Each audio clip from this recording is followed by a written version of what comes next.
You know what's wild?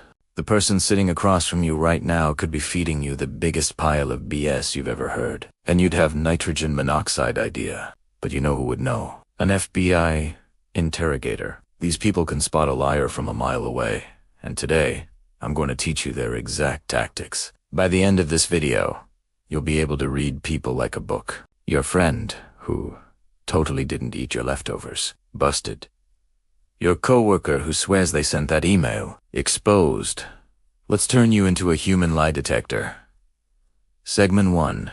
The baseline method, all right. First up, and this is crucial, you need to establish what the FBI calls a baseline. Basically, you need to know how someone acts when they're telling the truth before you can spot when they're lying. Here's what you do. Ask them a few easy, non-threatening questions. How was your weekend? What did you have for breakfast? Watch how they respond. Do they make eye contact? Do they fidget? Do they talk fast or slow? Here's the kicker. Everyone has different normal behaviors. Some people are naturally fidgety. Some avoid eye contact, even when they're being honest. But once you know they're normal, that's when the magic happens. Any deviation from that baseline? That's your first red flag. The FBI trains agents to spend the first 10 to 15 minutes of an interrogation just chatting. They're not being nice. They're studying you like a science project. Segment 2. The eyes never lie. Now let's talk about the windows to the soul, the eyes. And no, I'm not talking about that myth where people look left when they're lying. That's been debunked harder than flat earth theory. What FBI agents actually look for is eye blocking. When someone hears or says something they don't like, they'll literally close their eyes longer than a normal blink, or they'll look down and away. It's like their brain is trying to shield them from the uncomfortable truth. Also, watch for rapid blinking. When people lie, their blink rate can increase by up to 300%. 300%.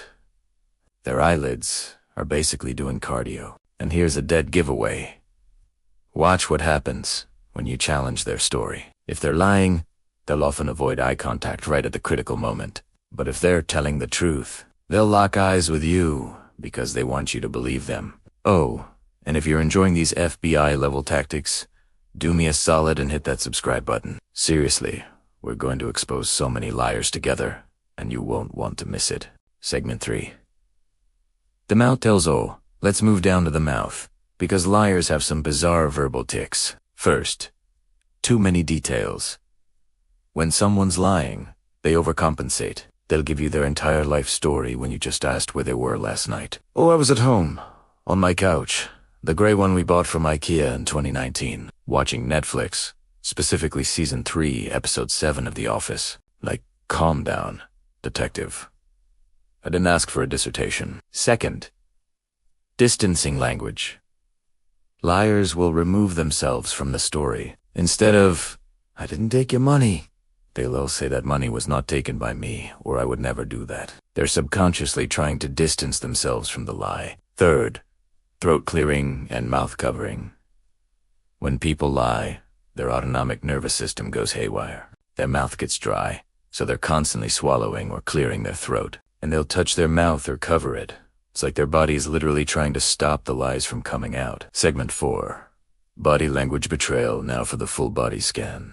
Because liars can't control everything at once. The freeze response. When you ask a direct question, watch what happens. Liars often freeze up completely. They stop moving, stop gesturing, like a deer in headlights honest people. They keep moving naturally because they have nothing to hide. Barrier building.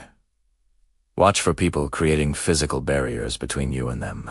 They'll cross their arms, hold a pillow, put a laptop between you. It's protective behavior because they feel vulnerable. And here's my favorite. The feet don't lie. Seriously, people focus so much on controlling their face that they forget about their feet. If someone's feet are pointed toward the exit while they're talking to you, they want out of that conversation.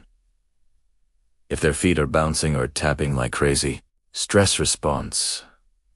Oh, and timing matters. If someone's emotional response is delayed, like you accuse them of something, and they pause before acting offended, because they had to think about how to react instead of reacting naturally. Segment 5. The FBI interrogation trick, alright? Here's the crown jewel. The actual technique FBI interrogators use to get confessions. It's called the reverse timeline. If you suspect someone's lying, ask them to tell their story backwards. Start from the end and work to the beginning. Here's why this is genius. When people construct lies, they build them chronologically. They practice telling it from start to finish. But when you make them go backwards, they can't rely on their rehearsed script. Truth tellers can do this easily because they're pulling from actual memory. Liars, they stumble, contradict themselves, and forget details they mentioned 2 minutes ago. Also, ask open-ended questions and then shut up. The silence will be uncomfortable, and liars will rush to fill it with more information. Usually information that contradicts their original story. Let them dig their own grave, and ask them to repeat their story multiple times over the course of a conversation. Liars will change details because they're working from imagination. Honest people will be remarkably consistent because they're working from memory.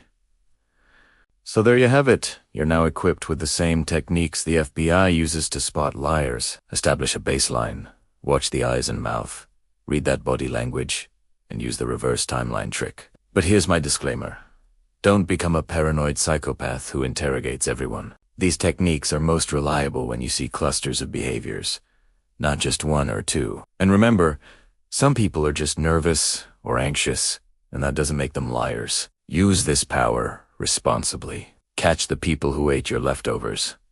Expose the friend who keeps canceling plans. Maybe even save yourself from a toxic relationship. If this video helped you out, smash that like button.